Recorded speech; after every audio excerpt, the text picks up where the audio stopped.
Iran Israel पर हमला करेगा और जरूर करेगा। इसकी तस्दीक के लिए मल्टीपल सोर्सेस के हवाले से तैयार की गई एक रिपोर्ट मैं आपके सामने रखने जा रहा हूं, लिहाजा बारीकी से आखिर तक इस वीडियो को देखने की कोशिश कीजिएगा। न्यूयॉर्क टाइम्स की खबर के मुताबिक ईरान हाई मिलिट्री अलर्ट पर है। अनाम ईरानी अधिकारियों के हवाले से अखबार लिखता है कि ईरान ने अपनी पूरी आर्म्ड फोर्स को फुल हाई अलर्ट पर डाल दिया है।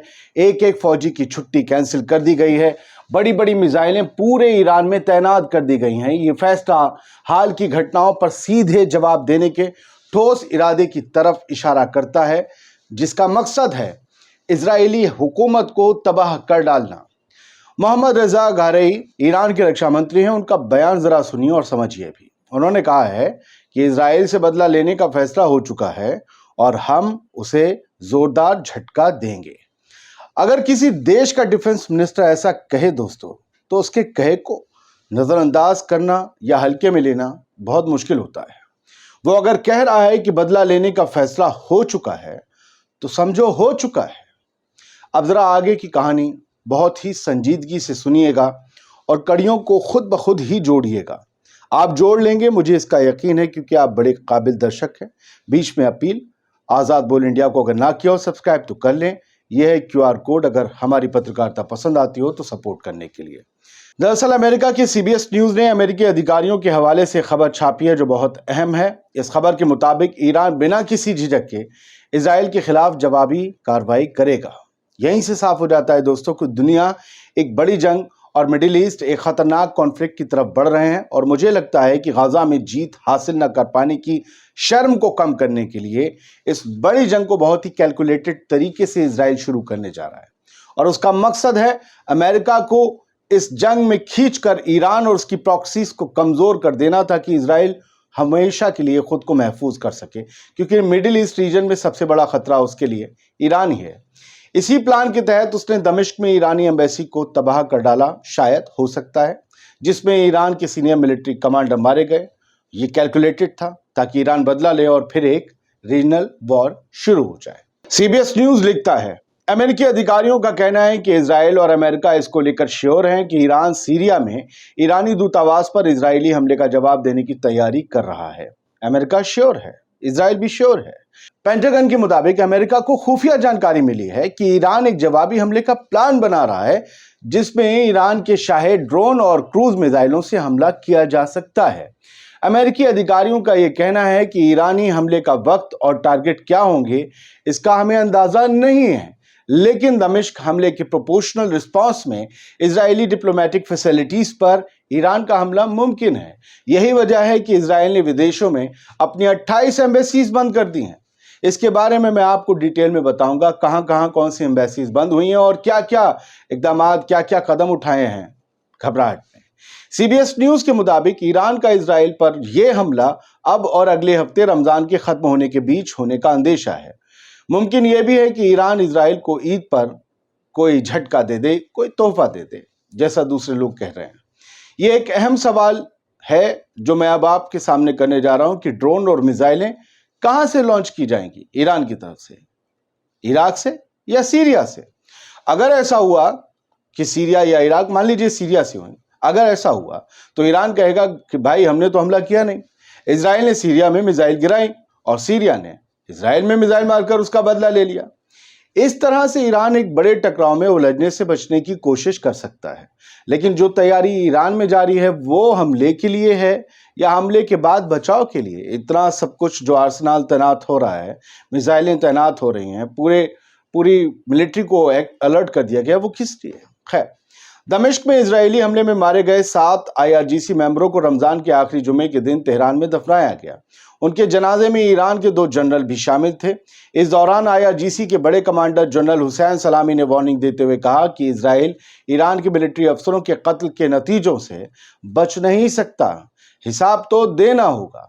यानी ईरान का कमांडर, ईरान का डिफेंस मिनिस्टर या ईरान के राष्ट्रपति और खुद खमैनी साहब, कोई भी वो बदला लेने की बात कर रहे हैं। उधर हिजबुल्लाह के महासचिव हसन नसरल्लाह ने क्या कहा? इजराइल और नेतन्याहू को ललकारते हुए मजाकिया अंदाज में हसन नसरल्लाह ने कहा कि अगर वो जंग चाहते हैं तो हम उनसे कहते हैं हेलो, आपका स्वागत है, यही कहा। हसन नसरल्लाह ने कहा कि ज़ायनी दुश्मन जानता है कि लेबनान के साथ जंग का क्या मतलब है और उसका क्या अंजाम होगा। दोस्तों, अब इजराइल के खौफ और घबराहट से जुड़ी जेरूसलम पोस्ट वेबसाइट की इस खबर को देखिए। इस खबर के मुताबिक इजराइल हाई अलर्ट पर है। उसने विदेशों में अपने 28 दूतावास यानी एम्बेसी बंद कर दी हैं। इजराइल को डर है कि सीरिया में ईरानी एम्बेसी पर हुए हमले का बदला लेने के लिए ईरान इजराइल की इन एम्बेसियों पर हमला बोल सकता है। सीरिया में ईरान की IRGC के टॉप कमांडर्स की हत्या के बाद ईरान से मिली बड़ी धमकियों के जवाब में इजराइल ने वर्ल्ड लेवल पर 28 इजरायली दूतावासों और वाणिज्य दूतावासों को कुछ वक्त के लिए टेम्पररी तौर पर बंद कर दिया है। इनमें अजरबैजान, बहरीन, मिस्र, जॉर्डन, मोरक्को और तुर्कमेनिस्तान की एम्बेसी भी शामिल है। सोचिए, मिस्र जहां पर बात चल रही है होस्टेज डील की, जो दोस्त बताया जाता है इजराइल का, वहां भी खतरा है इजराइल को। यानी साफ नजर आ रहा है कि मुस्लिम मुल्कों में इजराइल के लिए काम करना मुश्किल हो गया है। इजराइल की घबराहट और बेचैनी का आप दो तरह के अलर्ट से अंदाजा लगा सकते हैं।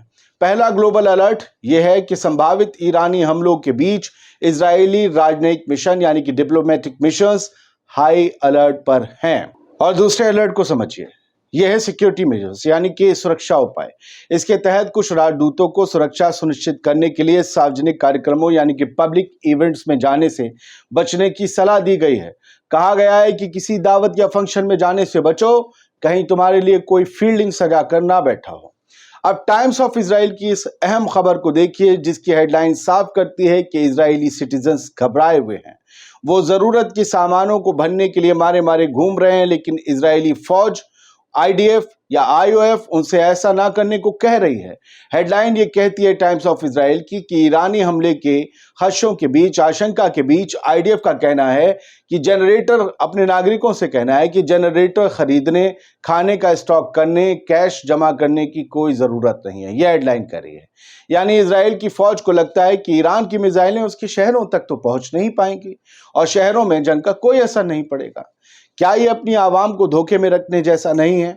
क्योंकि जब हमास के रॉकेट इजरायली शहरों में गिर सकते हैं, तबाही मचा सकते हैं, तो फिर ईरान की बैलिस्टिक मिसाइल्स और ड्रोन्स क्यों नहीं? हकीकत यह है कि इजराइल की आवाम गुस्से में है। दुकानों में ट्रांजिस्टर, रेडियो, जनरेटर और टॉर्च की खरीदारी बढ़ गई है। सुपरमार्केट में आम दिनों से ज्यादा लंबी कतारें नजर आ रही हैं। आवाम को लगता है कि ईरान से डायरेक्ट टकराव की सूरत में इजराइल अंधेरे में डूब सकता है, बिजली गुल हो सकती है और मीडिया भी ठप हो सकता है। लिहाजा वो रोशनी और ताज़ा हालात और खबरों को जानने का इंतजाम पहले ही कर रहे हैं, भले ही IOF कह रही हो कि घबराने की जरूरत नहीं है। साथियों, हकीकत यह है कि ईरान से जंग इजराइल के लिए बड़ी तबाही ला सकती है, क्योंकि अभी तक ईरान जैसे किसी भी मुल्क से उसकी जंग हुई नहीं है। याद रखिएगा, मिडिल ईस्ट में सबसे ज्यादा मिसाइलें ईरान के पास हैं। इजराइल की इकनॉमी पहले ही हुतीज के हमलों की वजह से पटरी से उतर चुकी है। गाजा में रोज करोड़ों का गोला बारूद फूंकना भी उसे तोड़ दे रहा है। दुनिया में उसके रिलेशन बिगड़ रहे हैं और उसके खिलाफ बायकॉट का माहौल बन रहा है। इन सब के बीच अगर जंग शुरू हुई और रूस ईरान के साथ आ गया तो मिडिल ईस्ट के सभी नहीं मगर बहुत से देश रूस और चीन से बन रहे ताल्लुकातों की वजह से इजराइल और अमेरिका के गठबंधन के साथ नहीं खड़े होंगे और तब जो होगा उससे पूरा वर्ल्ड ऑर्डर चेंज हो जाने के चांसेस बढ़ जाएंगे। यही वजह है कि अमेरिका नहीं चाहता कि वो मिडिल ईस्ट की किसी भी रीजनल वॉर में उलझे। वहां इलेक्शन भी तो हैं। कुल मिलाकर हालात बहुत संगीन हैं, लेकिन इस बीच हमें ये याद रखना होगा, इन हालातों की मेन वजह गाजा की जंग और फिलिस्तीन का मुद्दा है, जहां फिलहाल इजराइल के जुल्म जारी हैं, जिसकी रोज तस्वीरें सामने आ रही हैं। आगे क्या होगा वो तो आगे ही बताया जा सकता है। ये था वीडियो। उम्मीद करता हूं बड़ी इंफॉर्मेशंस और फैक्ट्स के साथ आपके सामने रखा है, आपको पसंद आया होगा। आज़ाद बोल इंडिया एक छोटा चैनल है, अभी शुरू हो रहा है।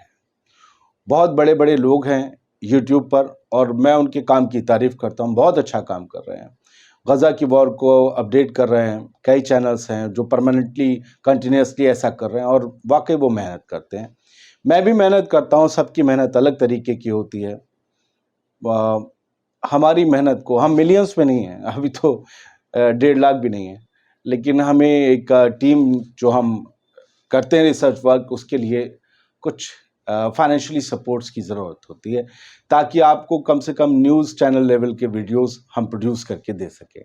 अगर आपको ये जो क्यूआर कोड मेरी बातचीत के साथ चल रहा है, अगर आज़ाद बोल इंडिया की ट्रांसपेरेंट जर्नलिज्म आपको पसंद है, आती है और आप इसे सपोर्ट करना चाहते हैं, then please go to this QR code. Thank you very much.